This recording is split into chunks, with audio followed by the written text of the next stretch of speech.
going. Okay, relax. Well done. We've been doing a number of things this morning. The first thing that we did were take some resting blood measures.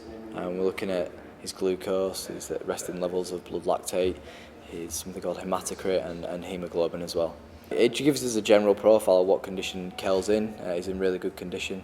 Following the resting blood samples, we did a lung function test, and everything seems to be normal in his lung function as well, so he's got no ventilatory limits to his performance at the moment, so which is really encouraging.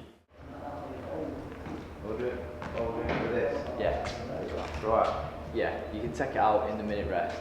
We did 2 tests, so we did a lactate profile. The lactate profile lasted about half an hour. Consists of 3 minutes running and 1 minute recovery, so it's not continuous running for 30 minutes. And then we did another test as well, an incremental maximal treadmill test, which lasted about 15 minutes. Brilliant work, this. Brilliant work. Brilliant. Excellent work, this man. Excellent work. Just go. 3, 2, 1, drop.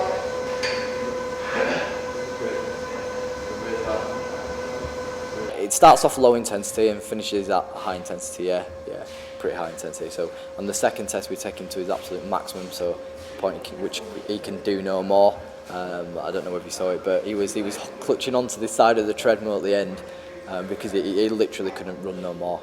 It's one of the things that we look for. We look for a series of other physiological markers as well, and times and distances and heart rates and things like that. So it's one of the things that we look for. How long can someone go until they fatigue and have to stop? Testing a fighter's lactate, what does that tell you about the fitness shape? Well, lactate's a metabolite and it's associated with fatigue. So when lactate's produced, other markers of fatigue are produced as well. And we look for the point at which blood lactate starts to accumulate. So Kell can't remove the lactate that makes in the blood any further. So it starts to increase and increase. And we look for that point. Keep pushing on. You've got 1 more minute to go now. He's in fantastic shape. He's just broken all his records from the Saldivia fight, and he's still got 4.5 weeks to go. So he's in great shape. And what sort of training can Kell expect to have to withstand from now on then, with only a few weeks left? He'll be doing a lot of high intensity efforts, a lot of high speed efforts, short duration, short recovery, and we're just trying to increase the power output that he can produce so he can take that into his fight.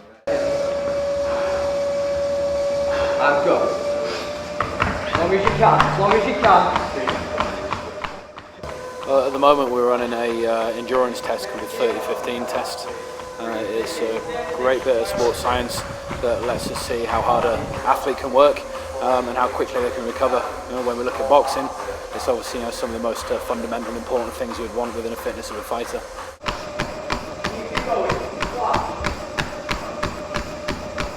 It's an hard place where he's got to get to. You can see right now his head's starting to get switched on, he's starting to have to dig deep, but that's no different than the sport is, and you've got to get through nasty times. We say you've got to be comfortable with being uncomfortable, and that's something Kell's very good at. The diet's hard, the training's hard, sometimes his sleep's disrupted, sometimes his legs are aching, sometimes he gets punched in the face, but it's his choice, it's his profession, he's very good at it. One of the things we've been working really, really hard on is his ability to recover. So he can fight hard, he can work hard, he can work in absolute crazy intensity for 3 minutes. He can sit down, take a breath, and he's got his composure again. That's exactly what his test is replicating here. He's working hard for 30 seconds, he's resting for 15 seconds. That's no different to what you might do in the ring. Dance a dance, throw some punches, take some shots, put it on your opposition. Just sit back, and at that point, if he can gasp his breath, if he can get his recovery better than the opposition, you can push even harder.